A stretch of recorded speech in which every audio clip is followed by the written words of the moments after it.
नवरात्रि के बीच में यदि मासिक धर्म आ जाए तो इन नियमों के साथ करें पूजा। शारदीय नवरात्रि का आरंभ हो चुका है और सभी लोग सच्चे श्रद्धा भाव से व्रत कर रहे हैं और विधि विधान से देवी की पूजा कर रहे हैं। लेकिन कई बार ऐसा होता है कि नवरात्रि के व्रत में बीच में महिलाओं को मासिक धर्म आ जाता है और इस कारण देवी के पूजा पाठ में विघ्न पड़ता है। इस वजह से मन उदास हो जाता है।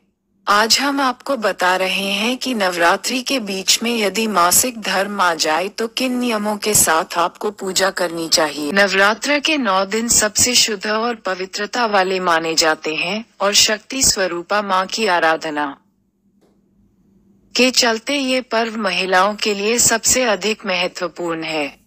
महिलाओं के साथ सबसे अधिक संभावना होती है कि नवरात्र के बीच में उनका मासिक धर्म आ जाए। ऐसे में महिलाएं इस दुविधा में पड़ जाती हैं कि उन्हें पूजा करनी चाहिए कि नहीं। नवरात्र के पर्व में ज्यादातर घरों में घट स्थापना होती है और मां दुर्गा की आराधना की जाती है। इस व्रत को ज्यादातर महिलाएं ही करती हैं। महिलाओं के लिए मासिक धर्म प्राकृतिक रूप से होने वाली वह घटना है जो हर 22 से 28 दिन में रिपीट होती है।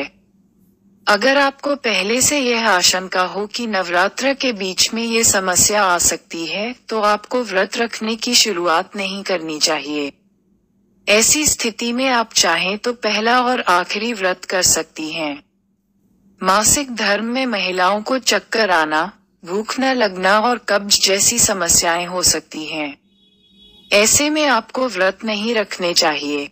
लेकिन जिन महिलाओं को ऐसी समस्याएं नहीं होती हैं, वे व्रत रख सकती हैं।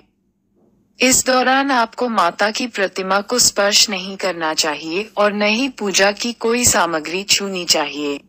आप सच्चे श्रद्धा भाव से व्रत कर सकती हैं और फलाहार भी कर सकती हैं। भगवान के लिए भक्तों के मन में सच्चा भाव होना जरूरी है और शारीरिक शुद्धि उसके बाद आती है।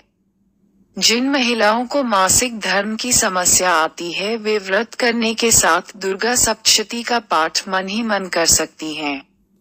अगर आपको ये पाठ याद नहीं है तो आप अपने मोबाइल में इंटरनेट के माध्यम ये पाठ देखकर कर सकती हैं।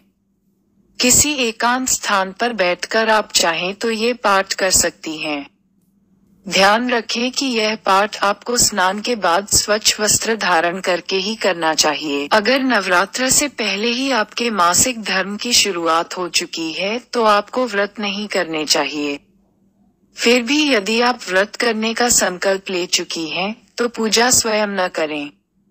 इसकी बजाय घर के किसी अन्य व्यक्ति से पूजा करवा सकती हैं। दुर्गा सप्तशती का पाठ करने और सुनने से आपको व्रत का पूर्ण फल प्राप्त होता है। जिन महिलाओं को नवरात्र के बीच में मासिक धर्म आ जाए उन्हें निराश होने की जरूरत नहीं है।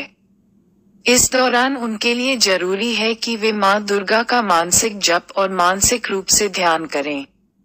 ऐसा करने से आपको पूजा का पूरा फल मिलेगा और मां भगवती आपकी सभी मनोकामनाएं पूर्ण करेगी। अगर आपने पहला व्रत कर लिया है और आपको आखिरी व्रत तक मासिक धर्म की शिकायत हो जाए तो भी आपको आखिरी व्रत करना चाहिए और कुछ नियमों का पालन जरूर करना चाहिए।